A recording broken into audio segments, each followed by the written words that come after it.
Speaking of putting yourself out there and being out on social media and all that stuff, your website, by the way, is really great, structured well, functions well. What are some of your tips and thoughts about marketing for authors, or how have you gone about marketing for yourself? I've gone about it very poorly, in my opinion. I'm not great with social media. I watch, people like Andy Pelican who gets on doing reels on Instagram all the time and reviews. I'm a slow reader, so certainly these days when I'm trying to write as well, my reading time has been curtailed a lot. And I also find these days that if it's something I'm not enjoying, I'm not going to finish it. So I'm kind of like, I don't want to start talking about it, and then find what I liked at the beginning by the midway through I don't like anymore, and I don't want to finish this book. So how do I go about it? So I did the website, obviously, and I spent a bit of money and got an outfit in to web designers to do it. They've done a number of different authors. God, I'm going to forget the name. Rocket Expansion or something. Their name is. They're based in South Africa, and they did a couple of different authors' websites, and that's how I found them. I used to review books more. If you noticed on there, I haven't done anything for a long time.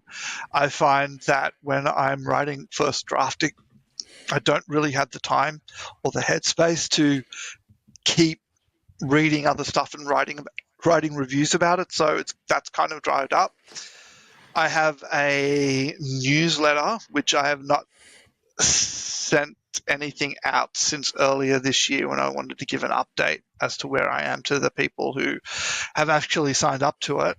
If you sign up to the newsletter, you do get access to the novella Starbinder. You can get it for free.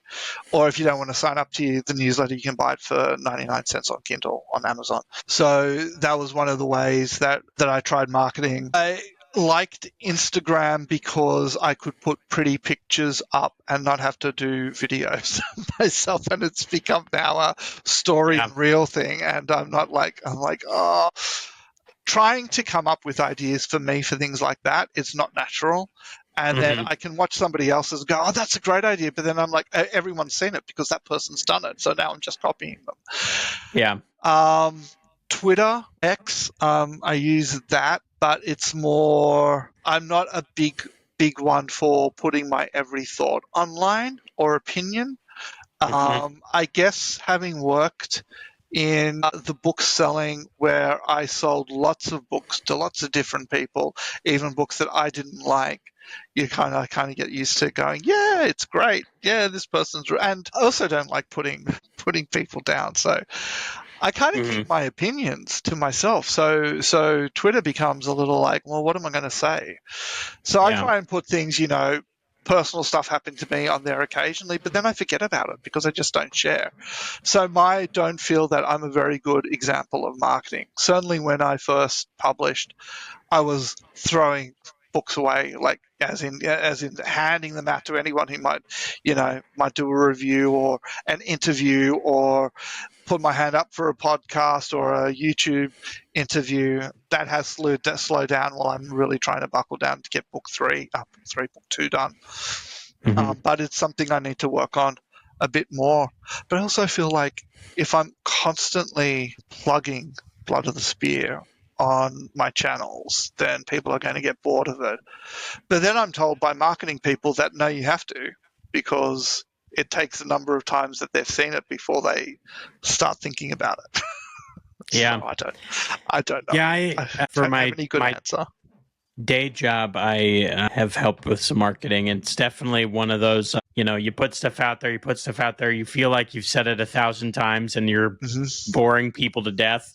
And then you talk to someone and they're like, oh, I didn't know about that. I'm like, right, what? Yeah. Like, we've said it so many times, Yeah.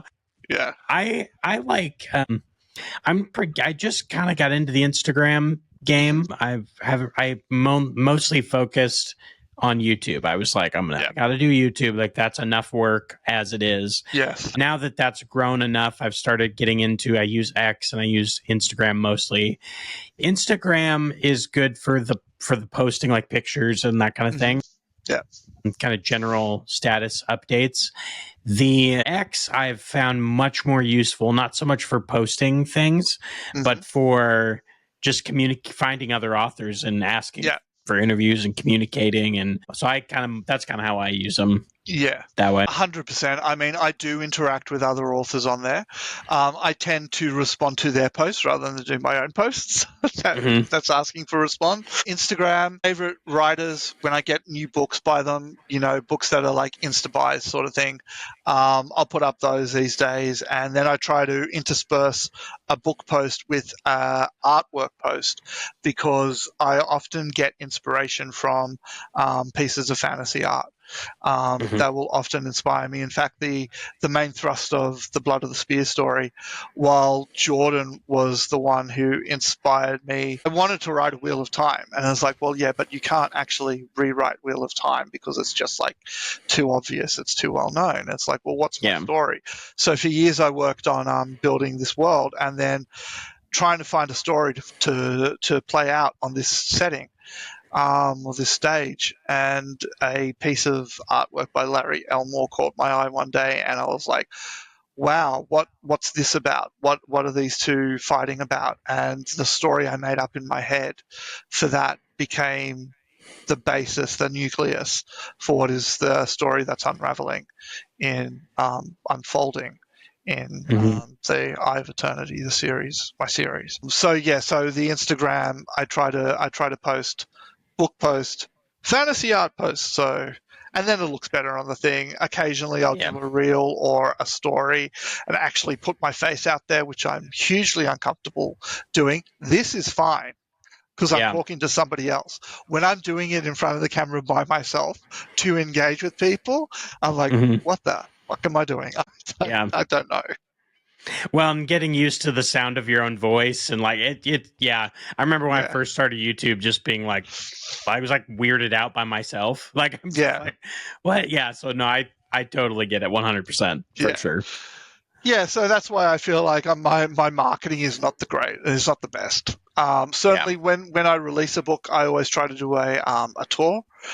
So then I'm getting other people to help me get the word out, certainly. And from that, and the people who have reviewed Blood of the Spear positively and are excited about it, I've reached out to see if they want to be on the ARC team for book 2. So I've got a list I need to, when I actually get it ready, I'll need to contact them again and say, hey, you know how I asked you 3 years ago if you wanted to read book 2? It's ready. Are you still interested? Yeah. And I'll do a book tour for book 2 as well. I might do a general call out publicly for people for more people who might be interested to build that team up a bit more, because I didn't do any of that the first time round. I think you only get one chance to make a first impression with your book, and I stuffed that first impression up with Blood of the Spear. I lost. Yeah. I just didn't hit any traction because I was so concerned with getting it out to go into Spiffbo that I forgot about all the other stuff.